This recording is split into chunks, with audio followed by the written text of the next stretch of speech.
el libro más leído por todas las generaciones, la luz que alumbra tu camino, el alimento que fortalece tu espíritu.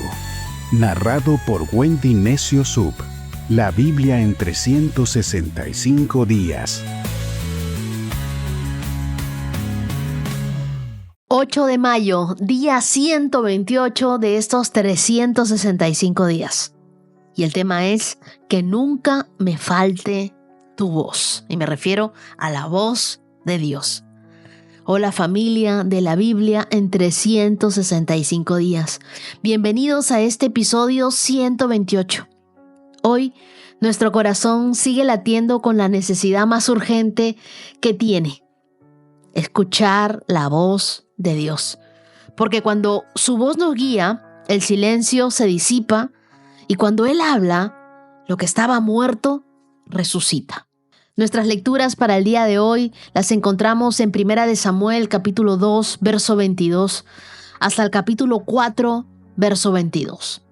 Luego leeremos Juan, capítulo 5, versos del 24 al 47, el Salmo 106, versos del 1 al 2, y Proverbios, capítulo 14, versos del 30 al 31.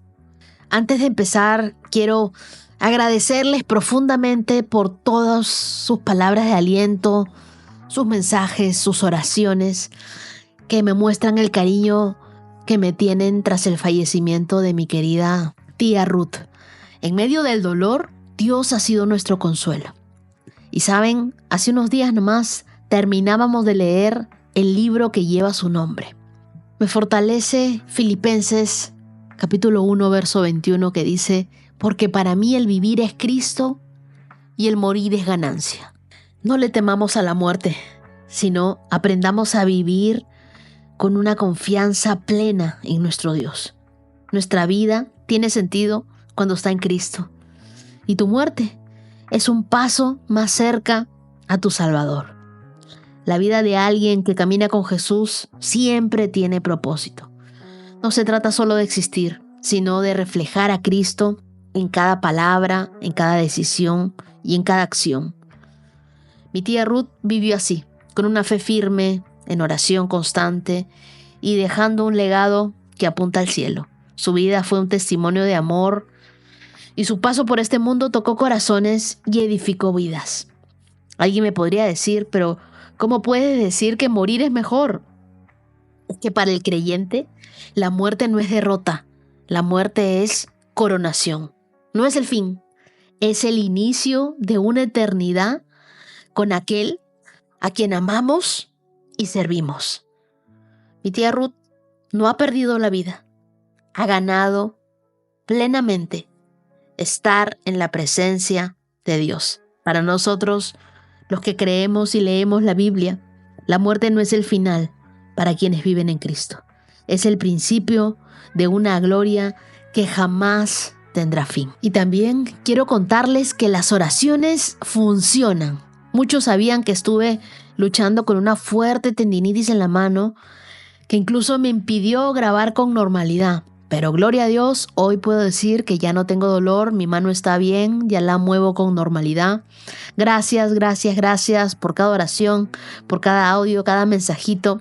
Y como Dios siempre se mueve en muchos frentes, quiero compartirte el testimonio de Nico, uno de nuestros fieles oyentes. Dios te bendiga, Wendy, y oyentes de 365 con Dios. Soy Nicolás y hago parte de esta comunidad desde febrero. Tengo una lucha espiritual desde niño y me ha arrebatado todo. Comencé a escuchar las lecturas diarias e hice un alto en el camino y dije ya no más. Tomé mi cruz y a pesar de que cada día ha sido más difícil, Dios ha concebido el milagro de la restauración completa de mi vida, salud, economía, emociones y mucho más. Después de tanto tiempo estancado, me inscribí a unas audiciones para formar parte nuevamente del grupo de alabanza de la iglesia y pasé. Ahora iniciaré un nuevo proceso de servicio completamente restaurado. Este es mi testimonio, Wendy, y que sigas bendiciendo más almas para Dios en tu poderoso ministerio. Muchas gracias, Nico.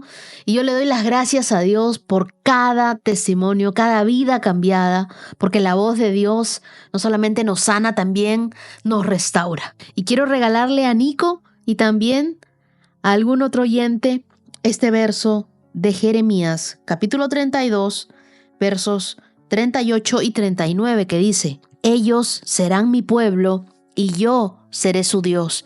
Les daré un solo corazón y un solo propósito: adorarme para siempre, para su propio bien y para el bien de todos sus descendientes. Acompáñame en una oración. Señor, que nunca me falte tu voz. En un mundo con tanto ruido, con tanto dolor, con tantas distracciones, quiero escuchar tu susurro en mi vida. Quiero escuchar tu dirección e ir en pos de esa dirección que tú me envías, Señor. No quiero vivir a la deriva, sino quiero guiarme por tu propósito. Háblanos hoy, tócanos hoy, sánanos, levántanos otra vez. Gracias por tu fidelidad, por tu palabra que nos consuela, por tu amor que nos restaura. Gracias, Dios, por sanarnos. Que tu presencia sea evidente en cada lectura de este día. Hoy oro en el nombre de Jesús. Amén. Y antes de comenzar quiero contarte algo, porque estuve en el velorio de mi tía y me encontré con una mujer que me dijo, iba a ser operada de una operación ocular. Estaba muy temerosa, tenía mucho miedo y decía, Dios, ayúdame. Pero tu mamá, la pastora Ángela, me dijo, escucha el podcast de Wendy, escucha la palabra de Dios, algo te dirá el Señor. Ella me cuenta que mientras estaba preparándose para esa operación, escuchó el episodio y justo fue el día que oramos por aquellas personas que estaban en sala de operaciones. Y yo me sorprendo de las formas como Dios se conecta con cada uno de nosotros, porque hay momentos en los cuales Él habla claramente a cada uno de nosotros. Ese es el amor tan grande que te tiene Dios, que yo desde Lima, Perú, tú desde el lugar donde tú estés, Dios te habla específicamente a ti. Tú que dices, no hay nadie que se preocupe por mí, yo estoy solo, yo estoy sola. No, Dios te ama con un amor entrañable. Y si el día de hoy tú tienes miedo, así como tenía mi amiga Eva, hoy tú también puedes recobrar fuerzas y saber que Dios te ama, que Dios está contigo. Y me ha enviado a mí a hacer un alto en este podcast solamente para decirte, no tengas miedo por lo que va a venir. Él te dará la victoria. Ahora sí, abre tu Biblia, abre tu corazón, porque comenzamos. Primera de Samuel, capítulo 2, verso 22.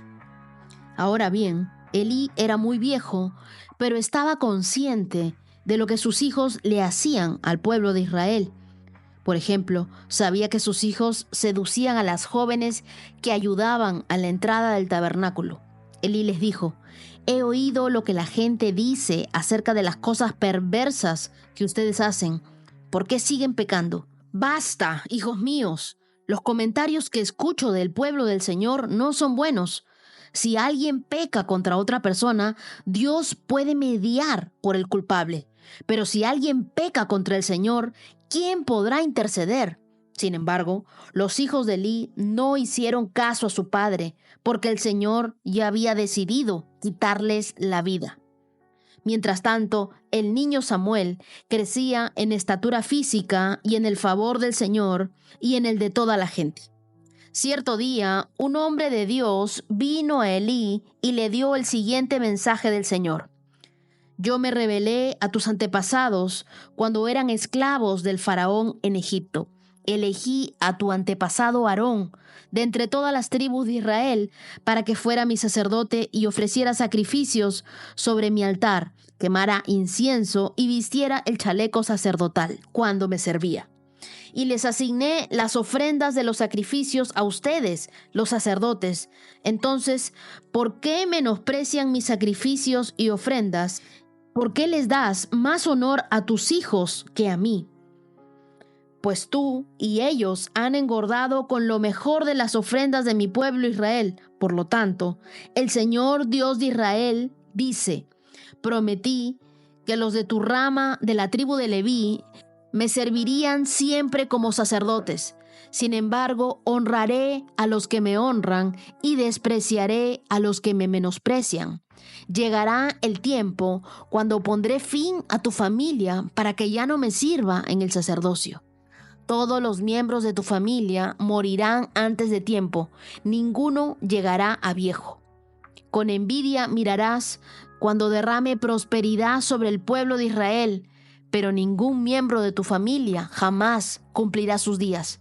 Los pocos que sean excluidos de servir en mi altar sobrevivirán, pero solamente para que sus ojos queden ciegos y se les rompa el corazón y sus hijos morirán de muerte violenta. Y para comprobar que lo que dije será realidad, haré que tus 2 hijos, Ofni y Finés, mueran el mismo día. Entonces levantaré a un sacerdote fiel, quien me servirá y hará lo que yo deseo. Estableceré para él una descendencia duradera y ellos serán por siempre sacerdotes para mis reyes ungidos. Así pues, todos los que sobrevivan de tu familia se inclinarán ante él, mendigando dinero y comida. Dirán, le rogamos que nos dé trabajo entre los sacerdotes para que tengamos suficiente para comer. Primera de Samuel, capítulo 3. Mientras tanto, el niño Samuel servía al Señor ayudando a Elí. Ahora bien, en esos días los mensajes del Señor eran muy escasos y las visiones eran poco comunes. Una noche, Elí, que para entonces estaba casi ciego, ya se había acostado. La lámpara de Dios aún no se había apagado y Samuel estaba dormido en el tabernáculo cerca del arca. De pronto, el Señor llamó: «¡Samuel!». «Sí», respondió Samuel. «¿Qué quiere?». Se levantó y corrió hasta donde estaba Elí. «Aquí estoy, ¿me llamó usted?». «Yo no te llamé», dijo Elí. «Vuelve a la cama». Entonces Samuel se volvió a acostar. Luego el Señor volvió a llamar: «Samuel». Nuevamente Samuel se levantó y fue donde estaba Elí. «Aquí estoy, ¿me llamó usted?». «No, yo no te llamé, hijo mío», respondió Elí. «Vuelve a la cama». Samuel todavía no conocía al Señor porque nunca antes había recibido un mensaje de él.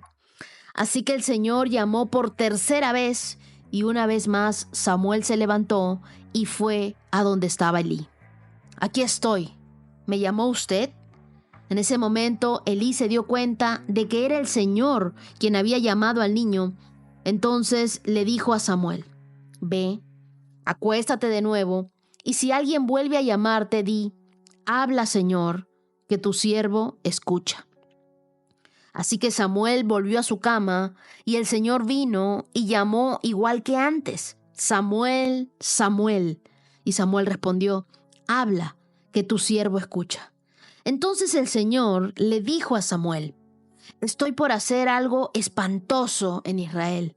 Llevaré a cabo todas mis amenazas contra Elí y su familia, de principio a fin.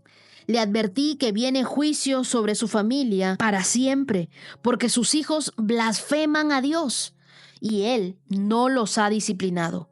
Por eso juré que los pecados de Elí y los de sus hijos jamás serán perdonados, ni por medio de sacrificios ni ofrendas». Entonces Samuel se quedó en la cama hasta la mañana, luego se levantó y abrió las puertas del tabernáculo como de costumbre. Tenía miedo de contarle a Elí lo que el Señor le había dicho, pero Elí lo llamó. «Samuel, hijo mío». «Aquí estoy», respondió Samuel. «¿Qué te dijo el Señor?».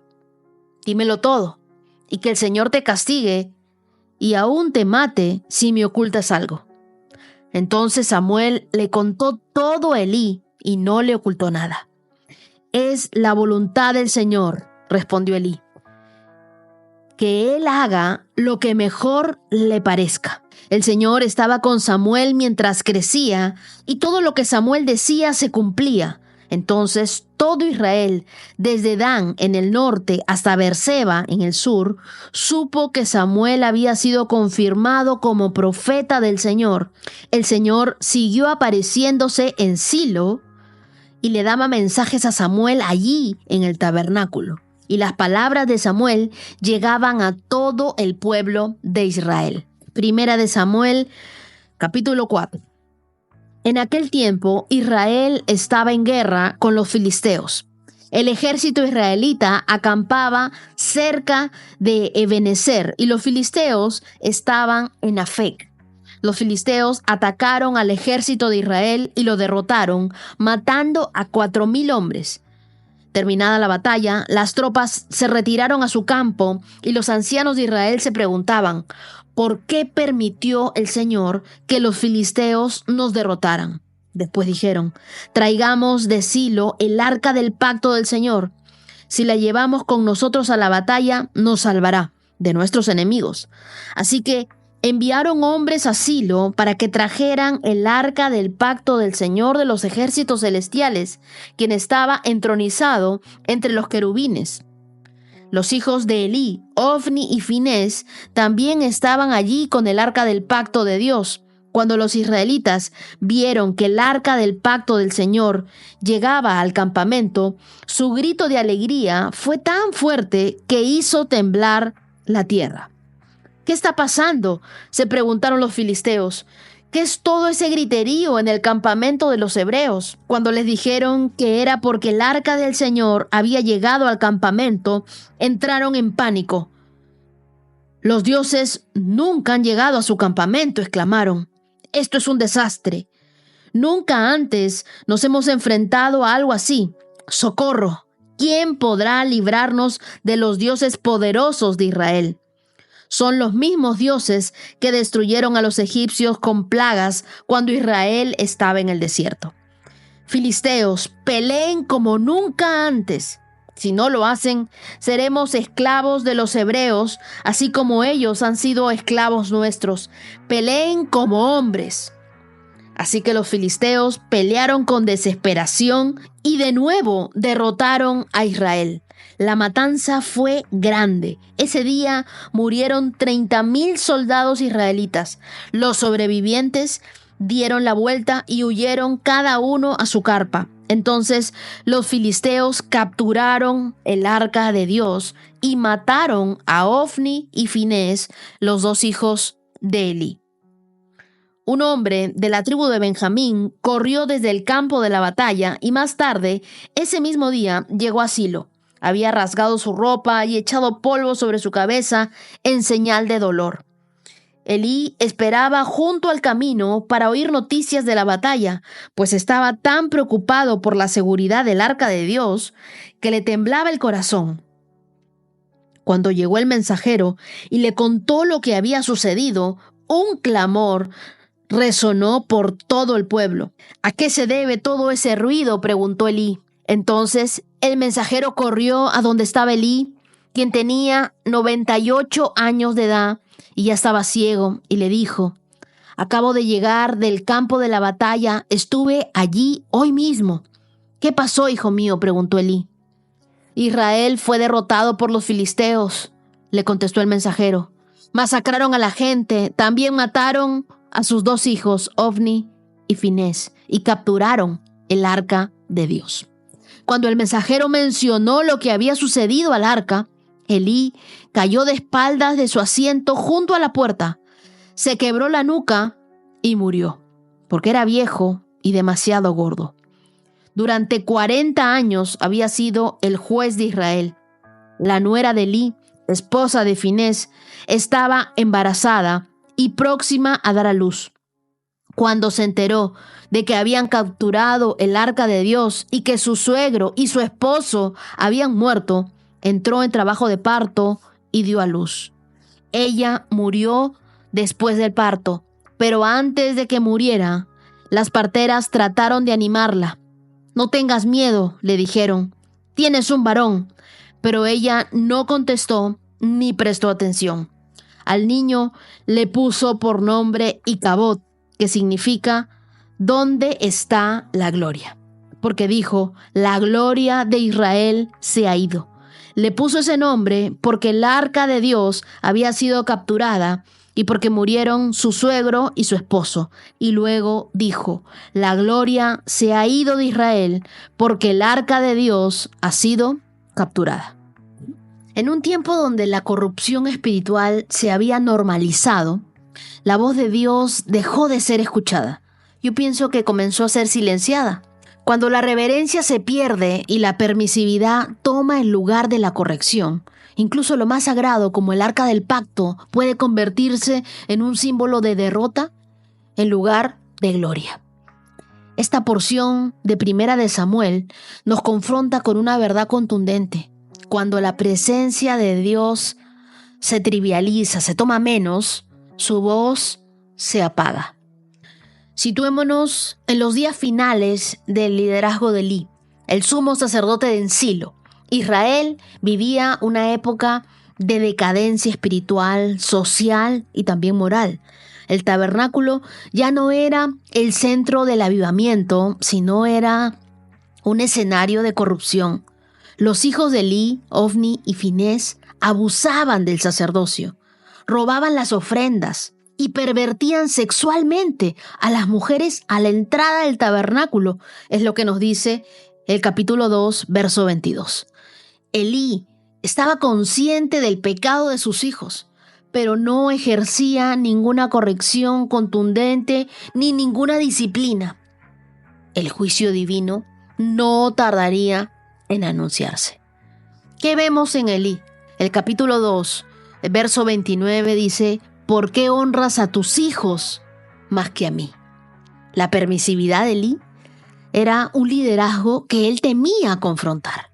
La palabra usada en este verso que hemos leído, honrar, aquí en hebreo significa como hacer algo pesado, darle peso, darle valor a algo. Y Dios le reclama a Elí por haberle dado más peso, más valor a la relación con sus hijos que a su compromiso con él. ¿Qué cosas hoy están pesando más que Dios en tu corazón? Por ejemplo, cuando nosotros tememos perder una relación, más de lo que tememos desobedecer a Dios, hemos hecho de esa relación un ídolo. ¿Cuáles son esos pesos emocionales? ¿Sabes qué es lo que me duele el corazón al leer Primera de Samuel, el capítulo 3, en el verso 1? Que en esos días los mensajes del Señor eran muy escasos y las visiones eran poco comunes. ¿Tú te das cuenta del silencio de Dios? Que no es indiferencia, de juicio. Y aquí vemos que el pueblo no había perdido su religión, sus tradiciones, pero sí su relación con Dios. Las formas continuaban. Los hijos estaban en el tabernáculo, estaban cerca al arca del pacto, pero la voz de Dios, los mensajes de Dios, se habían apagado. Cuando Dios guarda silencio, el riesgo de una vida sin dirección divina es terrible. No hay mayor peligro que confundir una actividad religiosa, algo que nosotros hacemos como tradición, con intimidad con Dios. Es como una batería del celular sin señal. Puede estar encendida, pero no se está comunicando con nadie. El día de hoy hay muchas iglesias que continúan funcionando, sus estructuras, pero el Espíritu Santo ya no está allí. El día de hoy haz un alto, haz un espacio real de silencio en tu día. Apaga todo, ora sin música, sin fondos y pregunta: Señor, ¿me he acostumbrado a tu silencio o estoy dispuesto a volver a escucharte?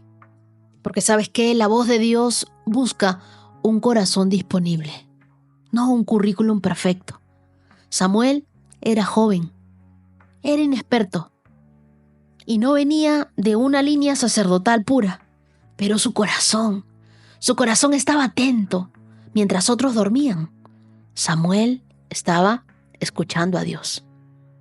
Primera de Samuel, capítulo 3, verso 10 dice que Samuel le respondió: habla, que tu siervo escucha. Dios no llama a los expertos oradores. Él está dispuesto a conversar con los que saben escuchar. ¿Y sabes qué? Dios honra la disponibilidad más que la antigüedad. Y eso lo vemos en el ejemplo de Samuel y de Elí. Dios te puede usar hoy si tú tan solo le dices, aquí estoy. No esperes a sentirte listo. La obediencia precede a la preparación.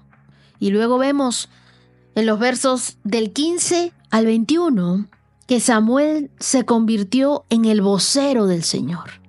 Y luego vamos al capítulo 4, primera de Samuel 4:11. La Biblia nos dice, así fue como el arca de Dios fue capturada y los 2 hijos de Elí murieron. Israel pensó que por llevar el arca de Dios a la batalla, eso les garantizaba la victoria. Pero se olvidaron de algo.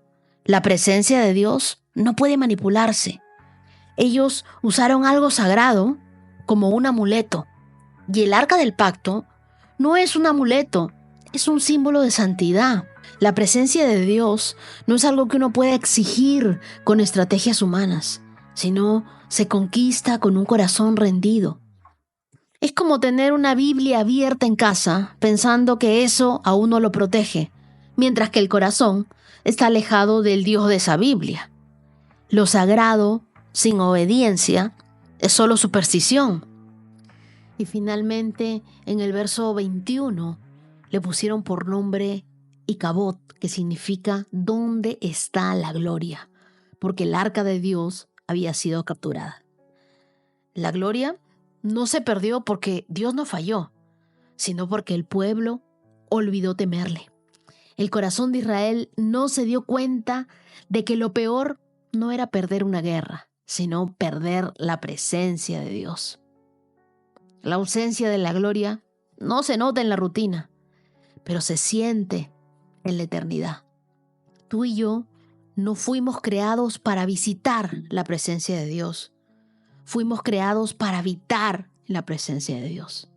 Y quiero compartirte algunos pasos para proteger esa gloria de Dios en tu vida y que nunca se vaya de ti la presencia de Dios.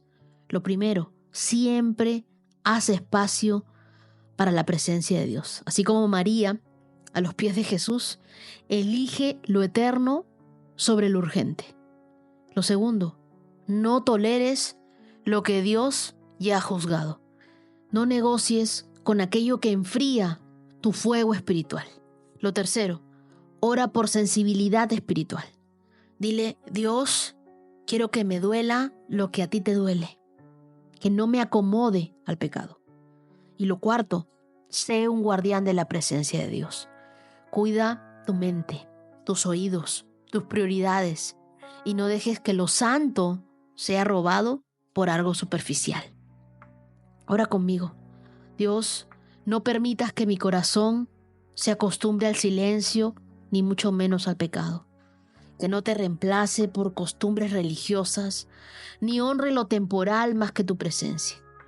Despiértame como a Samuel. Hazme sensible a tu voz, radical para obedecerte. No quiero llevar tu nombre sin cargar tu gloria. Ven y habla conmigo, quiero escucharte. Háblame, Dios, que tu sierva escucha. Oro en el nombre de Jesús. Amén. Ahora leamos Juan capítulo 5, verso 24. Les digo la verdad, todos los que escuchan mi mensaje y creen en Dios, quien me envió, tienen vida eterna. Nunca serán condenados por sus pecados, pues ya han pasado de la muerte a la vida. Y les aseguro que se acerca el tiempo, de hecho ya ha llegado, cuando los muertos oirán mi voz, la voz del Hijo de Dios, y los que escuchen vivirán. Hay que marcar ese verso 25. El Padre tiene vida en sí mismo y le ha entregado a su Hijo ese mismo poder de dar vida.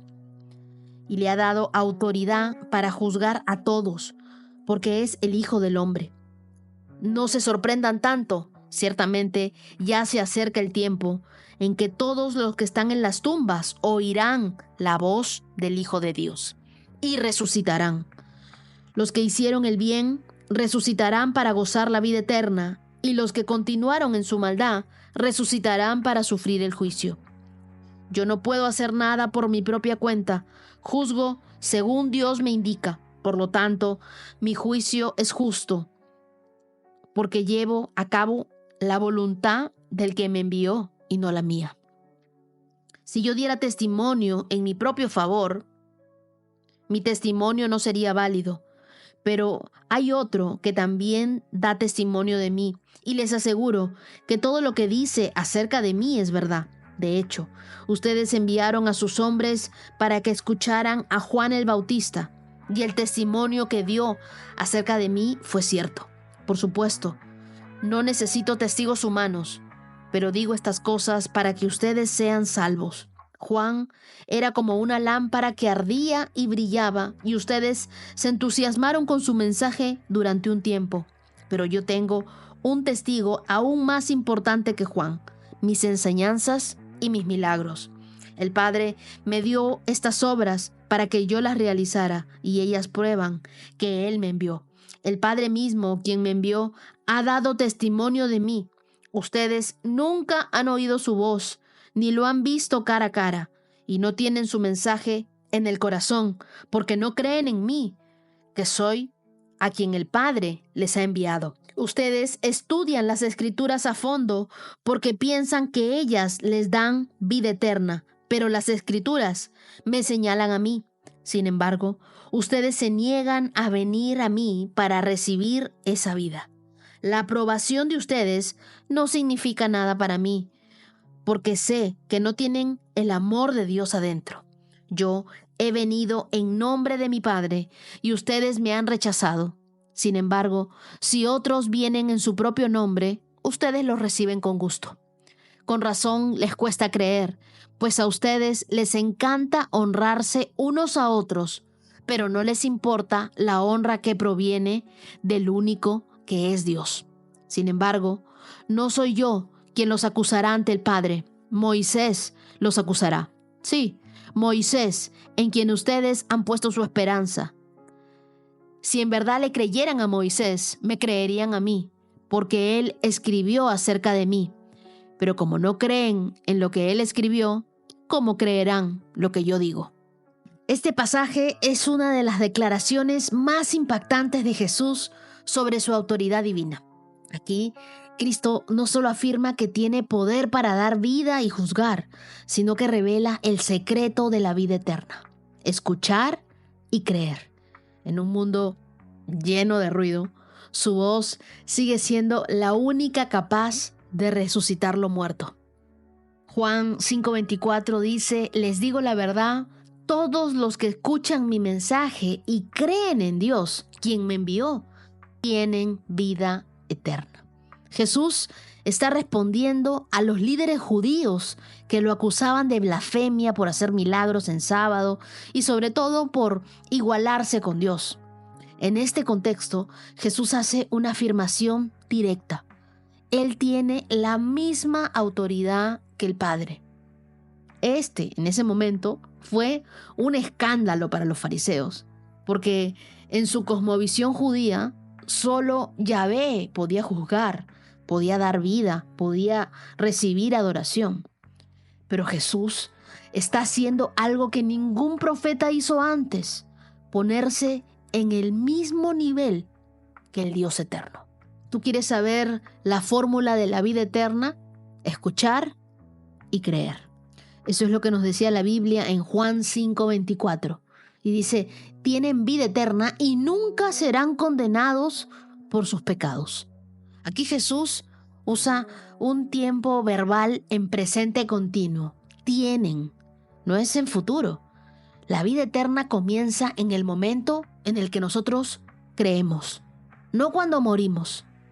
Dios no está en busca de oyentes pasivos, sino de corazones activos que responden con fe. Antes de abrir tu Biblia, ora a Dios y dile: Señor, quiero no solo leer tus palabras, quiero escuchar tu voz.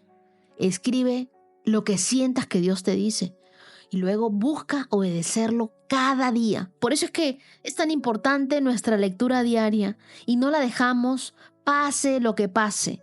Hay días que de repente no estás pudiendo hacer este reto, pero te animo a volver en el día en el que tú lo sientas, Cuando vuelvas a sentir esa necesidad, no, yo tengo que volver a acercarme a Dios, saber qué es lo que Él quiere decirme en este día. Y el verso 25 es hermoso porque nos da esperanza. Dice, ha llegado el tiempo en que los muertos oirán mi voz y vivirán. Jesús no solo está hablando de la resurrección final, sino de un rescate espiritual presente. Muchos están vivos por fuera, pero muertos por dentro. Su voz tiene el poder de resucitarnos, restaurar nuestro propósito y reanimar lo que nosotros creíamos perdido. Nunca subestimes lo que una palabra de Dios puede resucitar en un corazón que ha dejado de latir por la esperanza. Y luego los versos 39 y 40 son fulminantes, porque dice, ustedes estudian las Escrituras, pero no están dispuestos a venir a mí para tener vida eterna. Jesús denuncia un error trágico, conocer la Escritura sin conocer al verdadero Dios quien la escribió. Muchos sabían de memoria el Pentateuco, pero no reconocían al Mesías frente a ellos. No confundamos, por favor, información bíblica con transformación espiritual. Leer la Biblia sin Jesús, sin el Espíritu Santo, es letra muerta. Es como estudiar las señales de tránsito y nunca subirse al auto. La palabra fue escrita para llevarnos a una relación. Y aquí el problema no es la falta de evidencia, sino la dureza del corazón. Es lo que nos dice la Biblia en el verso 44. ¿Cómo pueden creer si ustedes aceptan la gloria unos de otros, pero no buscan la gloria que viene del único Dios? La gloria humana nos hace ciegos a la gloria de Dios. Jesús acusa a los líderes religiosos de amar más los aplausos que la verdad. La vanagloria es enemiga de la fe. No puedes tener hambre de Dios y ansiedad por los aplausos al mismo tiempo. Revisa tus motivaciones. ¿Sirves para ser visto o porque has visto a Dios? Ora conmigo y dile a Dios, Dios, no quiero ser alguien que estudia la Biblia sin conocerte a ti. Despiértame con tu presencia. Resucita lo que está muerto en mí y que nunca me acostumbre a algo religioso, sino que cada día me sorprenda con tu gracia. Que cada vez que yo abra mi Biblia, tú me hables. No quiero gloria propia. Quiero que tú seas exaltado en todo lo que hago, en todo lo que digo. Siempre más de ti, menos de mí, Señor. Toda la gloria es tuya, Dios. Oro en el nombre de Jesús. Amén. Salmo 106. Alabado sea el Señor. Den gracias al Señor porque Él es bueno. Su fiel amor perdura para siempre. ¿Quién podrá enumerar los gloriosos milagros del Señor? ¿Quién podrá alabarlo lo suficiente? Hay alegría para los que tratan con justicia a los demás y siempre hacen lo que es correcto. Acuérdate de mí, Señor, cuando le muestres favor a tu pueblo. Acércate y rescátame. Déjame tener parte en la prosperidad de tus elegidos. Permite que me alegre por el gozo de tu pueblo. Concédeme alabarte con los que son tu herencia. Hemos pecado como nuestros antepasados. Hicimos lo malo y actuamos de manera perversa.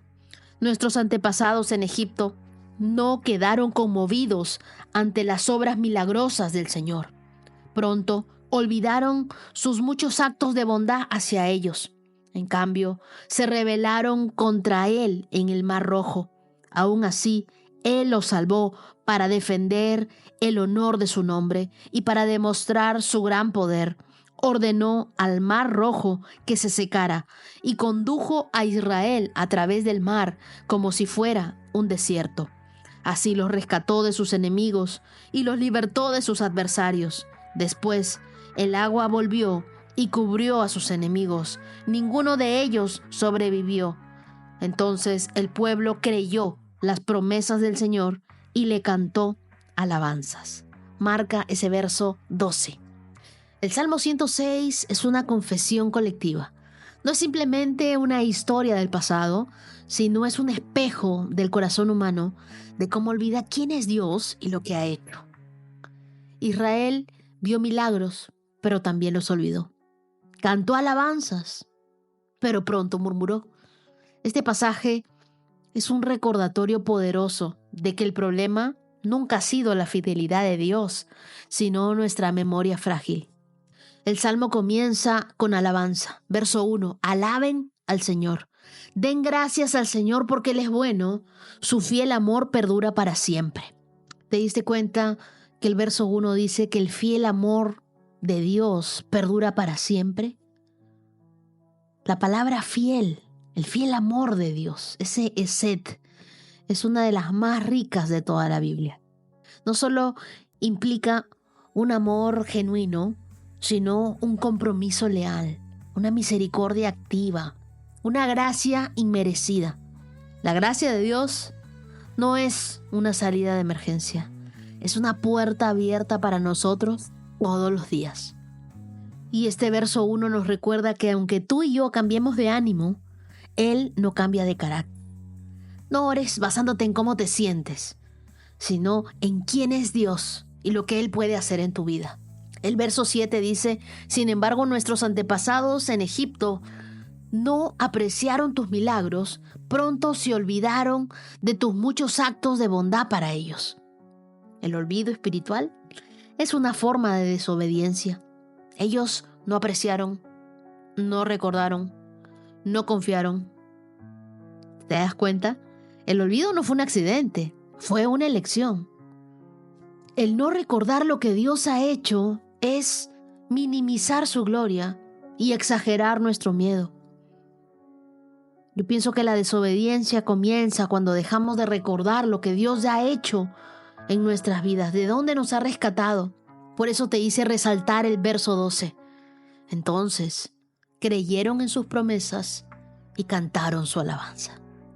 Fue temporal. Este versículo es irónico. Creyeron después de ver todo lo que Dios había hecho. Pero la verdadera fe cree antes de cruzar. La verdadera fe ve antes de que haya sido realizado el milagro. La fe no comienza cuando todo tiene sentido, sino cuando decides confiar incluso cuando no lo tiene. Siempre comienza tu día declarando, aunque yo no vea, creo. Aunque no entienda, confío. Aunque no sienta, adoro y leo. Porque tú y yo no nos dejamos guiar por nuestros sentimientos, sino por nuestras convicciones. Y ya hemos decidido hacer un espacio para Dios. Oremos juntos. Dios, perdóname por todas las veces que mi alabanza fue condicional y mi memoria fue frágil. No quiero ser alguien que canta y después se olvida del milagro, sino alguien que cree antes de ver el mar abierto, antes de que tú hagas algo sobrenatural. Dame un corazón que no olvida, un corazón que celebra tus bondades, un corazón que confía en tu fidelidad futura. Enséñame a vivir agradecida, a recordar siempre lo que tú has hecho y a confiar aún en lo que tú harás. Yo lo creo con todo mi corazón. Oro en el nombre de Jesús. Amén. Leamos Proverbios 14, versos 30 y 31. La paz en el corazón da salud al cuerpo. Los celos son como el cáncer en los huesos. Quienes oprimen a los pobres insultan a su Creador, pero quienes los ayudan lo honran.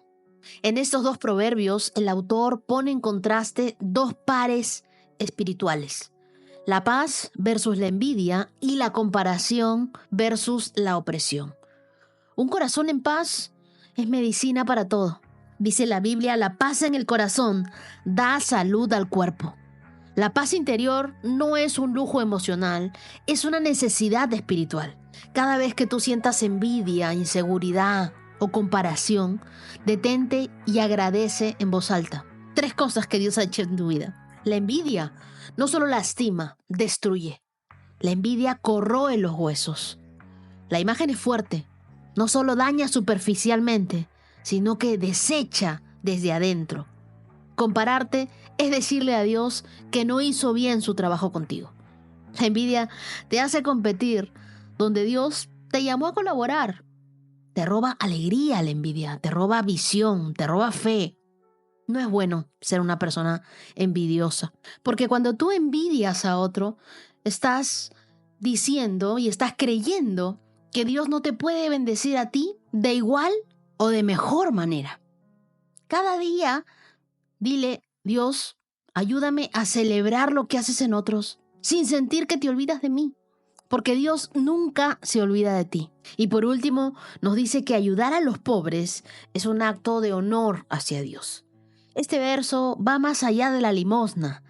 Es un pensamiento bíblico. El pobre es también vulnerable, marginado, ignorado. Honrarlos es reconocer que cada persona lleva la imagen de Dios. Tu trato hacia aquel que no puede devolverte el favor revela lo profundo de tu relación con Dios. Día 128. Check. Quiero darle las gracias a todos los que están enviándome fotos con mi libro 40 días de amistad con Dios. Es hermoso ver cómo Dios sigue tocando corazones a través de ese libro. Y ahora sí, no me quiero ir sin antes celebrar a los que cumplen años este 8 de mayo. Feliz día para Miguelina de Yan, desde Cantaura a Sonategui, una fiel oyente de la palabra de Dios. Que pases un lindo día. Feliz día para Grace Marcela desde Bogotá, Colombia, la tierra del café y del apostón. Feliz cumpleaños para Caro, que está celebrando sus 40 años en Costa Rica.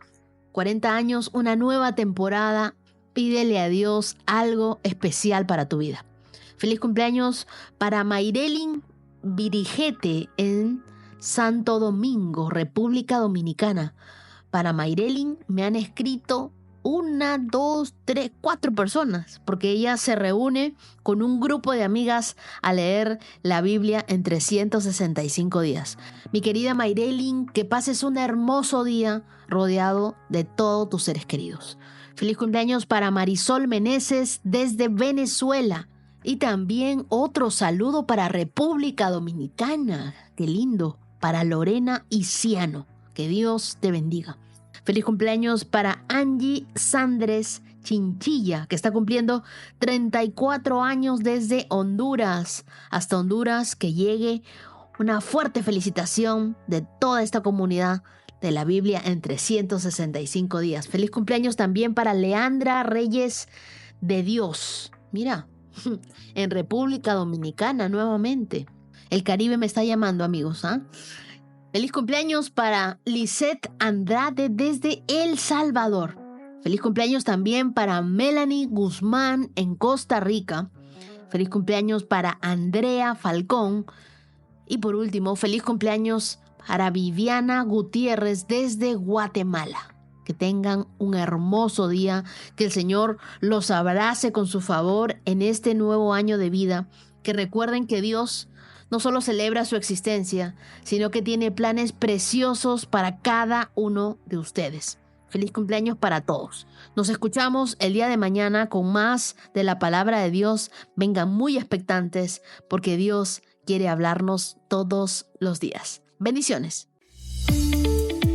365 con Dios, con Wendy Necio Sub.